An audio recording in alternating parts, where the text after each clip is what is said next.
Du coup, bonjour, donc je vais vous montrer à quoi ressemble le set. Je sais, alors le son est mieux, c'est parce que je m'enregistre avec ce micro-là qui est relié à cet enregistreur, c'est parce que je vais être en tournage. Donc un peu que vous voyez à quoi ressemble le set de tournage de mon côté, et donc je fixe comment dire, l'objectif et je débite le texte que je n'ai pas encore récupéré. Donc j'ai bien évidemment compris les questions sur le son. Le problème c'est que je m'enregistre avec une X Pro Tech qui m'a coûté 50 €. Une GoPro ou ce genre de caméra avec un son efficace, ça coûte beaucoup plus cher, ça coûte pas 50 €, vous pouvez bien rajouter un 0 derrière, un 0 que je n'ai pas, bien évidemment. Et donc aujourd'hui... Ah le chat, arrête. Donc aujourd'hui nous avons un tournage, là il va être à peu près minuit, ça va être l'heure de tourner, je pense qu'on va en avoir pour 2-3 heures, 2 épisodes. Il y a un épisode qui sera intégralement tourné ici, là où je suis, l'autre sera sur un autre décor, pas tout à fait le même, avec plusieurs plans rapprochés. Vous remarquerez qu'en fait dans la vidéo il y a toujours des plans rapprochés et des plans larges. Alors effectivement j'ai un zoom, j'ai un objectif qui permet de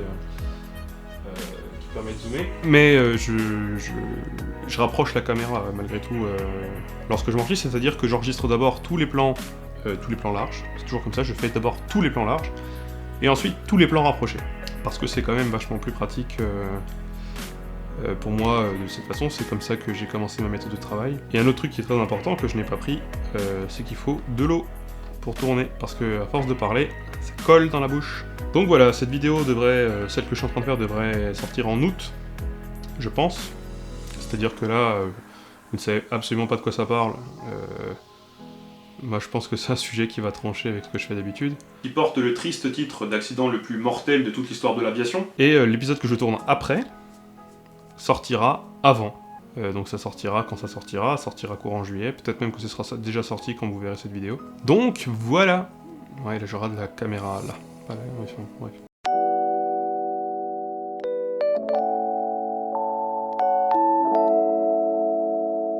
Beaucoup m'ont demandé en fait pourquoi est-ce que je me filmais en train de me promener, en train de prendre le train, machin, ça fait un peu voyeur, etc. En fait, ça n'a rien à voir avec ça, c'est juste que c'est vachement plus pratique de se filmer quand on est en déplacement, parce que quand on est en déplacement, en fait, on peut rien faire d'autre. On peut pas travailler chez soi sur du montage, on peut pas travailler sur de l'écriture ou rarement. Enfin, c'est difficile, notamment quand il y a un travail de recherche, Internet est plus ou moins obligatoire, et ça dépend si on a la 3G ou pas, et parfois que le train c'est chaotique. Donc en fait, c'est tout simplement parce que j'avais rien eu à faire durant ces moments-là. Voilà.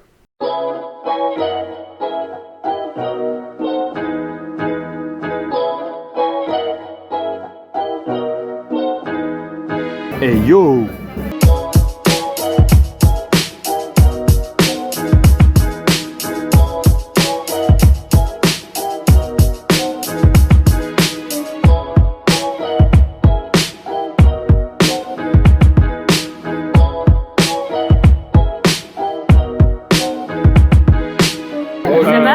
Ça va et toi?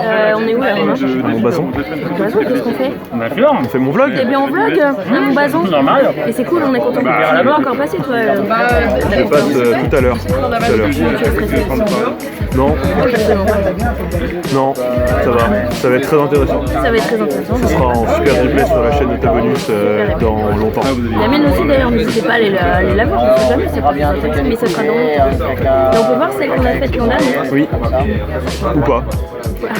Mais ça dépend. Ça dépend. Ça dépend. Il y en a des bien et des pas. Il y en a que des. Salut Internet.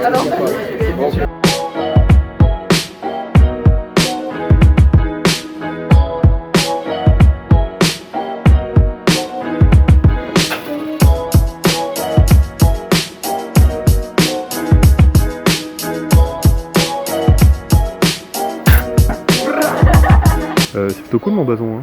C'est surtout Cool, le cadre est... le cadre est pas mal. Et là on est dans les toilettes de Montbazon. Voilà. Et c'est génial, donc sachez-le pour l'année prochaine, les vraies toilettes c'est pas celles que vous croyez. C'est les toilettes annexes. C'est le... Ouais, elles sont vachement mieux ici. Les toilettes de rebelles.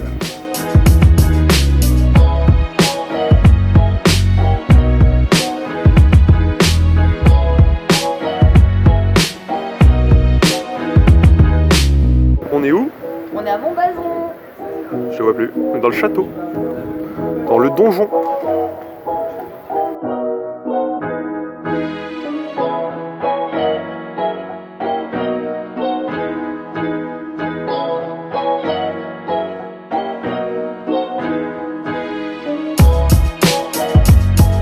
Bon.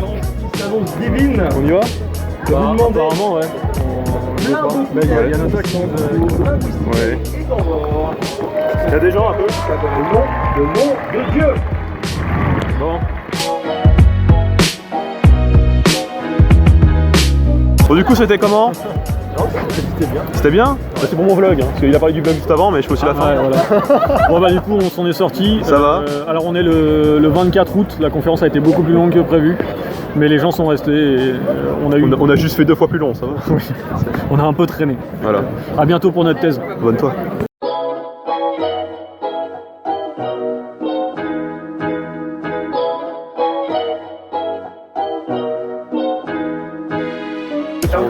Pourquoi pas? On parle de dictature. La dictature, c'est chouette. Ouais.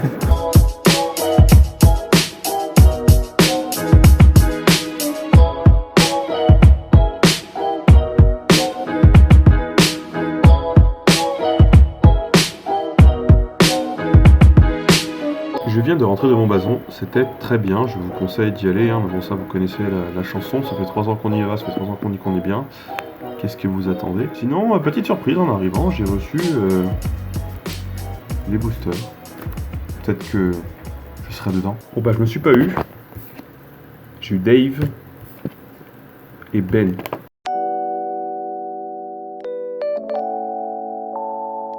Yo yo yo, alors aujourd'hui la suite du vlog et on va voir effectivement, on m'a demandé en fait de montrer comment je fais les effets, peut-être même tout con comme l'évolution des chiffres LCD dans l'épisode sur les chiffres arabes. Et bien effectivement je peux montrer comment j'ai fait. Donc voilà, on est parti.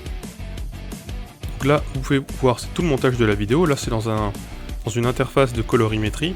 Donc là pour l'instant l'écran que vous voyez c'est... comment dire, c'est la preview, etc. Moi, c'est savoir qu'à droite, j'ai des scopes, j'ai plein de trucs. Je voulais juste montrer peut-être un truc 2 secondes. Vous voyez là, la netteté est boostée à fond. Et la netteté, là, ici, elle est boostée sur, en fait, ce calque d'effet là, qui a effet sur ce qui est en dessous, donc sur les plans jaunes, qui sont les plans rapprochés, tous les plans rapprochés. Parce que comme vous pouvez le constater, là, c'est un plan large, je suis plus ou moins net. Là, c'est un plan rapproché, la netteté est un peu plus compliquée. Et pour cause, j'étais plus ou moins flou, et du coup je suis monté à 75 ici pour essayer de booster un peu la netteté, même si ça n'a pas été très concluant. Donc du coup, là, ici c'est ma séquence qui m'intéresse. Si j'arrive à faire un clic droit dedans, je peux modifier l'original, donc ça m'ouvre directement After Effects. C'est long. Donc là, là vous avez un espace de travail standard. Sachez que moi quand je bosse, j'ai mon truc perso mais qui est sur 2 écrans, mais là sur 2 écrans vous y verrez rien, ce serait chiant pour vous. Donc du coup ça c'est l'intégralité de ce qu'on a là en rose. Ça couvre tout ça. Dans cette séquence en fait on a 3 précompositions qui sont ici en vert, en bleu et en marron. Sachant que ça correspond finalement à 3 sous-séquences. C'est-à-dire là l'encoche du L, donc là je sais pas pourquoi il y a des bugs de rendu. Hein. On s'en fout, enfin c'est pas très intéressant, c'est juste que j'ai changé de police en fait. La police que j'avais à la base je ne l'ai plus parce que j'ai dû reformater mon ordi. Et dans l'animation on a un bug là comme ça de rendu entre une police standard, la police qui a remplacé l'ancienne, et la nouvelle que moi j'ai retéléchargée qui ressemble mais qui est pas tout à fait la même. Donc là vous avez la nouvelle qui est pas tout à fait la même, et là vous avez la police de remplacement standard par l'ordi, bref. Là du coup vous avez la même chose, de manière assez chelou. Donc là c'est ma deuxième animation, et ça c'est la 3e. Donc nous voilà dans cette composition qui est la composition du V qui apparaît avec une encoche. On a un clignotement sur le V pour dire que c'est le V, et clignotement sur l'encoche pour bien dire que c'est l'encoche. Ensuite tout cela ça vient, ça forme un L. Alors c'est très simple en fait. En fait tout part d'un bâton, celui-ci, non celui-ci qui est donc celui-ci. Si vous voulez je peux vous le mettre en cyan. Voilà, comme ça vous voyez c'est en cyan. À l'intérieur, on peut setup des plein de clés en fait, pour changer la rotation, l'échelle, la position, l'opacité et plein d'autres trucs. Le but ici, ça a tout simplement, alors je vais retirer l'encoche, ça a tout simplement été de clignoter le truc en changeant l'opacité, la faisant revenir à 0, la faisant remonter, la faisant descendre, la faisant remonter. Arriver là, descendre le truc comme ça, et le faire revenir à la place de la barre duel. Et dupliquer ce calque, là, changer l'angle, c'est-à-dire celui-ci est à 30 degrés, celui-ci est à moins 30 degrés. Du coup, on a les mêmes clés.